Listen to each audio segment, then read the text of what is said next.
Hey, good morning, everyone. And I echo what Bo says. It is good to see everyone this morning. It's good to see the house full. And I know within us we have probably some people here that's maybe a first-time guest today. So, hey, or maybe second or third. I don't know. I know I met someone who's second time today. So, hey, we're really glad that you chose to be with us today. Hey, I'm one of the ministers here, and we have a preacher's rotation, so I usually am up here like once every month or so or something like that. So if preaching is important to you, you have to come back 2 or 3 times to hear everybody here. But the service is not just about the preaching, man. What a great service it's been so far. The worship thing, it was great. Everybody, all the planning that goes into this, we're thankful. So today, we have starting a new sermon series. And you can see that the stage is different. Maybe we have a slide also that kind of puts the same thing up here. For the next 4 weeks, we're talking about 4 things.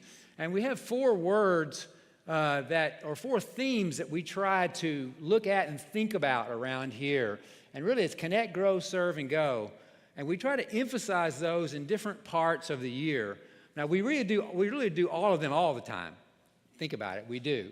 But we try to emphasize certain ones in certain parts. So in the fall, we talk about connecting to one another. We think about that one. And then more in the wintertime, we think about growing in our relationship with God, growing in our knowledge of God in the winter. And then we go into serve around the spring. We're really talking about serving somehow within our church community. And then when we get, sorry, I just saw somebody in the audience I haven't seen in a long time. My goodness.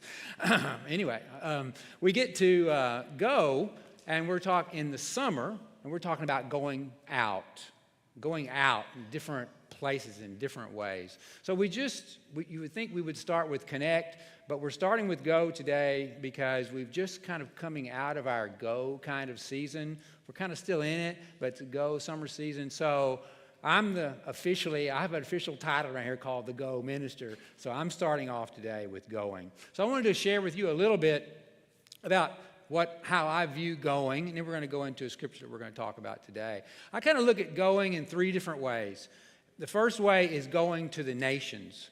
And Singing Oaks, for a long time since I've been here, we've been supporting long-term missionaries who are going to the nations. Back when I came here in the 80s, a long time ago, we had full-time missionaries in kind of northern Europe, Estonia, and around the Netherlands kind of area. And then in the 90s, this church supported Michelle and I and our family in Africa, in Eastern Africa for about 16 or 18 years. And then after us, we went West Africa with the Canals for a number of years, 7 or 8 years.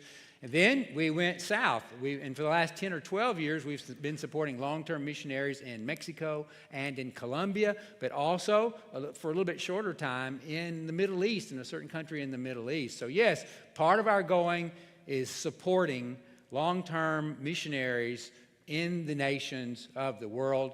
And the elders have said that for a long time, 10% of the budget, 10% of all the money that's donated here goes to that cause, long-term missions. And then also we go to the nations through our go trips. And we've just come off of that season. I think we have a slide here too to show where we've been on our go trips last summer. We went to 8 different places. We went south to Mexico and in Honduras and Colombia. And in Europe, we went to Belgium, and we went to Athens. And in the Middle East, we went to one country there. I just call it Middle East because I don't like to mention it here online. And in Africa, we go to Kenya and Tanzania. And then in the Far East, we went all the way to Thailand. So yeah, we had our goal there is also 10%, not our money in this case, but 10% of our members going on go trips. I think we hit that this year with around 45 to 50 of us going. So we're proud of that. And also let me plug the thing on Wednesday night. Wednesday night, that's this coming Wednesday night. Come to that. Be with us. Let us share with you what's happened there. But you have to register for that because we need to know how many's coming because of the preparation of the food, stuff like that. So please do that today or tomorrow because we cut it off tomorrow. Register for that event. You can do it online. And if you don't know how to do that, see me and I'll get you registered. So that's our going there. And then also the last part of our going is the going here in our area, in our city, in our region. And, over the years since I've been here, we've tried so many different things to try to do that. We've worked in these apartments around here in different ways. We have our campus ministry for many years, trying to reach the thousands that are there on the campus. The Spanish ministry has started in the last 10 or 15 years, and they're meeting like right now in their Bible classes. We've done something called Revive Texas, where we try to evangelize our neighbors. We do evangelistic every now and then trainings, and then we go out. We have our jail ministry that's tried in the past to reach those in the jails. And more recently, in the last couple of years, I've been focusing on something called DMM, the disciple-making movement. And we have a team that's trying to practice those principles right now. So yes, the majority of us, 90% of us, or 100% of us are trying to go right here. And then the last part of that, I would say what I call soft going, and that is we just have a lot of people come to our church, or to our building. People are drawn here for different reasons, like our food pantry, or the benevolence, or people just coming to our doors. I mean, I have stories like that where people have come to our doors, man, and they have become great members of our church here.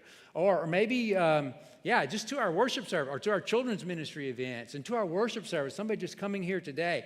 They just come.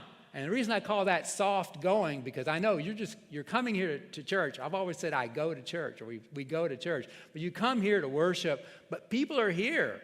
And so you still have to go, really. You may have just to walk across the auditorium or something, but we still have to go to people because we are here as people who go. So yeah, that's just kind of a summary of how this church and how we go here at Singing Oaks and how I view it. Maybe it's something like in Acts chapter 1 where Jesus says, you're going to be my witnesses to Jerusalem, Judea, Samaria, to the ends of the earth. So it's something like that. Yeah, we're his witnesses here. We go here, but it's outside of this place also, and really to the ends of the earth. Today, I want to talk about one verse that there's many go passages in the Bible, go passages that I could have picked from. I want to talk about one, and I really want to focus in on one word mainly in this sermon that I think describes our going and really what we were doing in our go trips. This is a simple sermon with some stories from our go trips. So I hope you can take away at least one point from this. This is in Genesis chapter 12, verses 1 to 5, and especially I want you to think about the first 3 verses. I'm looking for a word that stands out in your mind here. I know it's a word standing out for me, but there's lots of things you could say in this. But let's read together. The Lord said to Abram, go from, that's my word, go there, go from your country. But that's not the word I'm talking about, though. Go from your country, your people, and your father's household to the land I will show you. I will make you into a great nation, and I will bless you. I will make your name great, and you will be a blessing. I will bless those who bless you. Whoever curses you, I will curse, and all the peoples of the earth will be blessed through you. So Abram went as the Lord had told him, and Lot went with him. Abram was 75 years old when he had set out from Haran. He took his wife Sarah, his nephew Lot, all the possessions that had accumulated, and the people that they had acquired in Haran, and they set out for the land of Canaan, and they arrived there. So in this passage, God told Abraham lots of things, but he said, I'm going to bless you, Abram. And he says that you're going to be a blessing. And then he says, those who bless you, they're going to be blessed too. And in the end, all the peoples of the world are going to be blessed through you. So yeah, the word I'm looking at here in this passage, I think is emphasized because it's said 5 different times, is the word bless. The word bless. And that's the focus of our lesson today. In the Hebrew, this word here, it's this. There's one word, and it's in maybe different forms of this word is used right here in Genesis chapter 2, chapter 12, 2 and 3. And the basic meaning, the root meaning of the word has something to do with, it's kind of strange, but bowing down or kneeling down and giving respect. So you can see that even in the Bible, and we can say, or some people say, I bless you, O Lord. And so we have something like Psalms 103 that says, it's a great psalm, by the way. It starts out in many of the versions, translations, bless the Lord, O my soul. It says that a lot. So we can even bless God. I didn't grow up saying that, but I hear a lot of people saying it. We can bless the Lord. And it's the idea there of kneeling, giving honor and respect. And really, when you do that, you acknowledge that he is the one who's really been gracious to us. But the idea of blessing is also the idea of giving something to others, honor and respect and support to others, and even proclaiming God's favor on others. And so the Jews like to do that. I'm told they had like a blessing for everything almost. One of the most famous ones in the Bible is in Numbers chapter 6, one that you probably know. We call it the priestly blessing. And sometimes we say it at the end of the services. And it goes like this: the Lord bless you and keep you. The Lord make his face to shine upon you and be gracious to you. The Lord turn his face towards you and give you peace. What a great blessing in word that we can give to others. As a matter of fact, I like for that first line, the Lord bless you and keep you. I like for all of us just to say that together. Ready? The Lord bless you and keep you. And I'd like for you, if you would, if you're sitting beside somebody, just turn and tell somebody, bless them with that words. And if you're not sitting by somebody, just say it out again. Turn to your neighbor and say, the Lord bless you and keep you.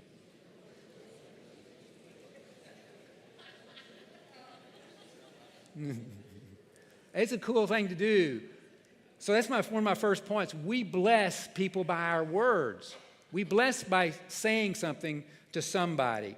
And that's an amazing way that we can bless people. But we also bless people by our actions, by the things that we do. And that's kind of usually how I think of this passage. Abraham certainly did that. I mean, he blessed his nephew Lot. He took him with him. He helped him a lot. He even delivered him on a number of occasions. He blessed the people who came and visited him. He blessed his wife. He blessed his children in different ways. So yes, we bless by our actions, and we still do that today by giving people help, by supporting them, a smile, opening a door to visiting them. So many ways that we can bless them in our action, and both in our actions and our words. So really, in the end, whether it be by word or by deed, what we're doing here is that we're trying to encourage and build people up. And when we do that, we increase their joy and their peace in their lives. And that's one of the definitions that I found of this Hebrew word bless. It's to increase someone's joy and peace. So when we bless others, that's what we do. We're increasing their joy and their peace. I think we can see that in the Apostle Paul. Last week we read a verse. I think Jake read this verse in Philippians chapter 1 where Paul's in jail. And he comes up with this great statement. He says, for me to live is Christ and to die is gain. And then he starts talking about, why is that so? If he goes to heaven, that's a gain for him. Why? Because he's with Christ. But if he stays here, he's living for Christ. And what did that mean for him? Well, he says it in Philippians 1:25. He says this, convinced of this, I know that I will remain. He will remain here in this life. I will continue with all of you for your progress and your joy in the faith. You think about that for just a minute. He said, I know that I'm going to continue to live. I'm going to get released from this prison because I have a reason. God has a reason for me to be here. And that reason was simply in this case to return to the Philippians, most likely, and to increase their joy. Increase their joy. He was going to bless them. That's one of my main verses that I think about, that I use when I'm thinking about short-term missions or our go trips. We're going there to bless people. We are going there for whoever we meet, wherever they are, we're going to increase their joy and increase their peace in their life. And when you go with that kind of attitude, it really helps you, even through the hard times. Wherever we went, I know in Colombia and Honduras and in Thailand, man, a lot of the work was with children. And I saw their faces on some of the places where I was. Man, those kids were happy and they increased their joy. In Tanzania, we share and we give water to the people and we teach and we preach. In Belgium, it was a language learning thing where they taught English. In Honduras and Greece also, it was some type of medical thing where we were helping them physically with medicine and health. In Greece, it was Bibles. And in every place, we were trying to encourage the Christians and encourage the leaders, increase their joy in what they were doing. And guess what happens? I think this is a given, and I say this is 100% of the time. At least I know it is for me. I think for other people too, is that when you do that, when you have this attitude of you're blessing others in some way, word or deed, you get blessed back. You get blessed back in a big way. It seems like that always happens. While we were in Greece this time, we did something a little bit different in Greece. Several things. The ones who went to Greece, we carried around this little bag, okay? And in this bag, there's a Greek Bible in modern day Greek and a couple of other things. And we passed out a lot of Bibles. There were 600 of us. I forgot the number. It was like 80,000, wasn't it? Or something like that. It was a lot of Bibles. And we're trying to put them in this one area on every household.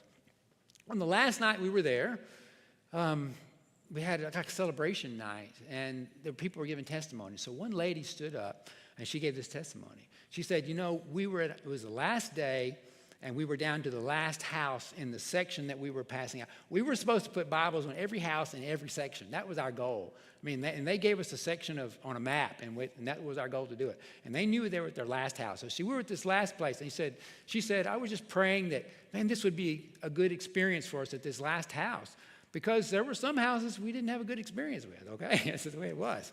They came up to the gate. A lot of houses had some kind of gate with bars on it, or you could see through it, and we just hang it on the door, on that gate, or on a doorknob. So there was a person up in the balcony, and that person saw them do it, and she said, hey, what are you guys doing? And everybody knew enough Greek to say, hey, we have a gift for you.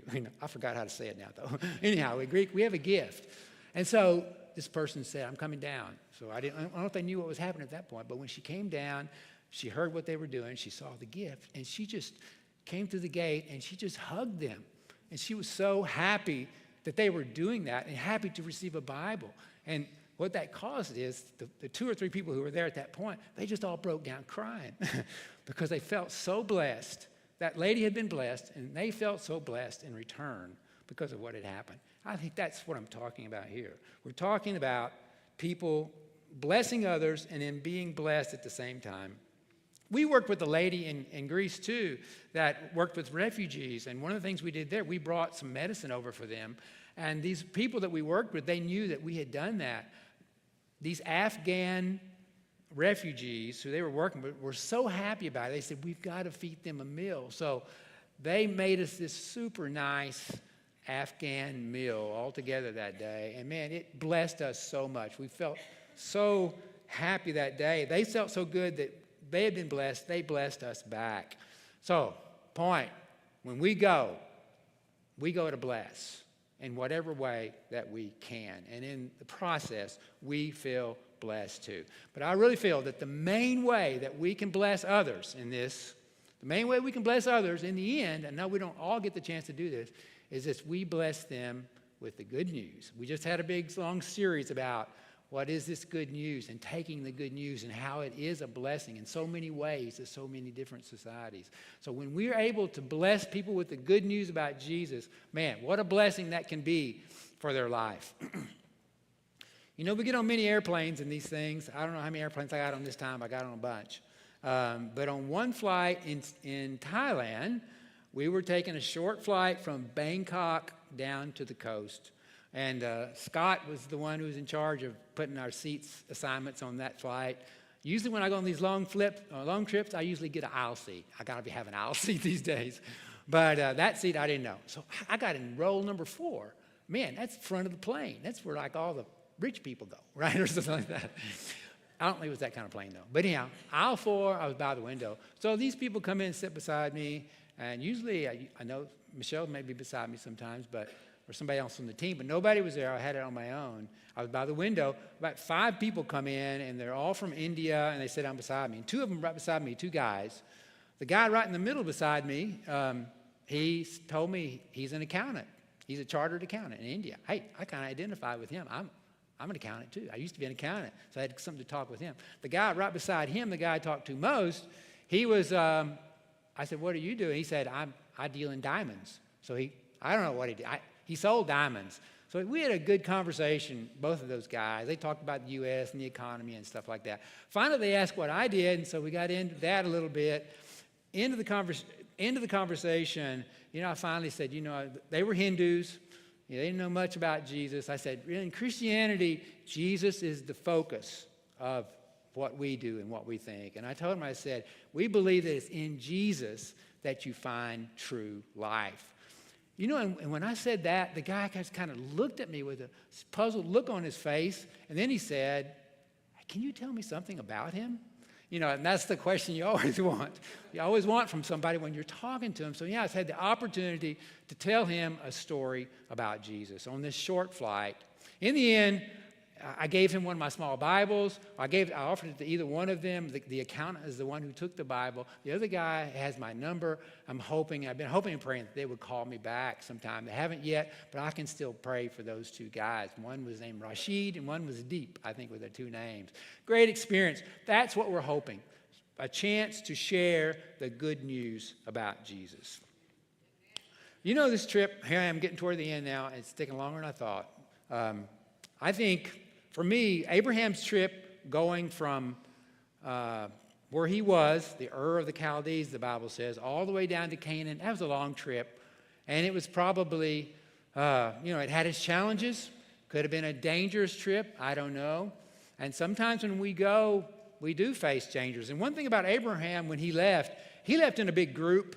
And so that would probably help him some. And so I think that's a good point, or maybe a minor point for me in this lesson, that when we go out, we go as a group. We shouldn't go alone.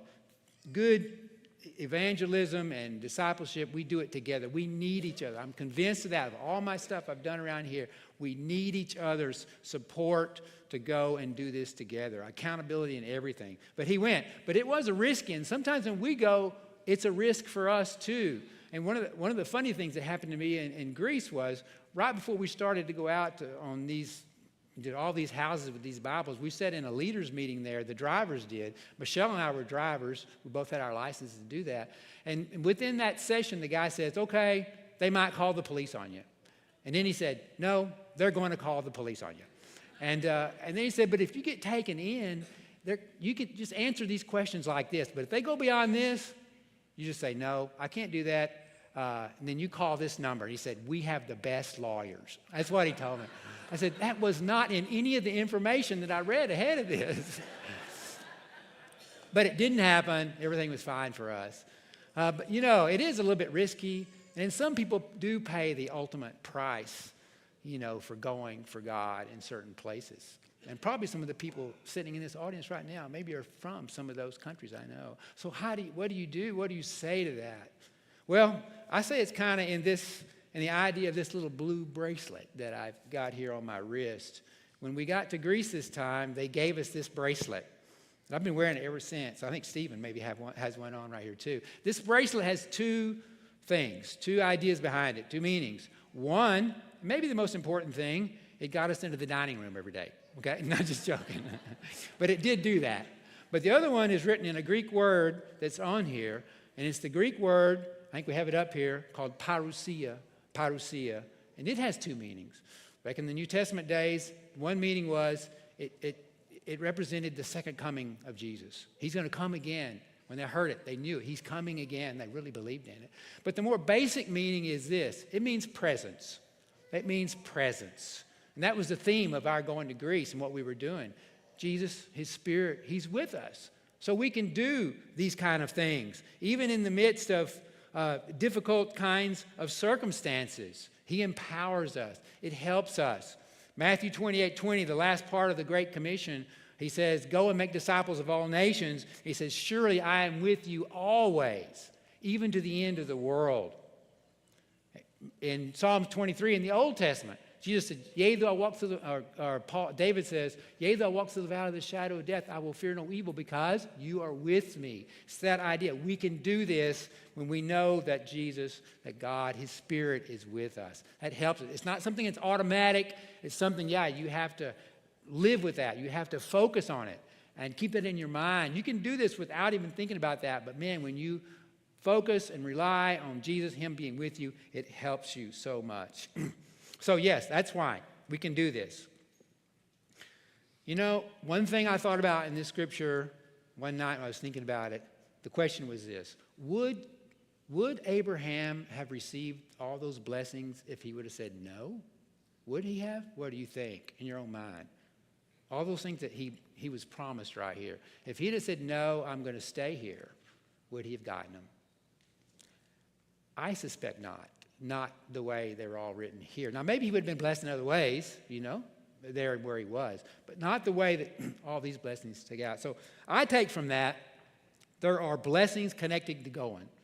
When you go, so many blessings that are connected to that. And I do believe there are different ways to go.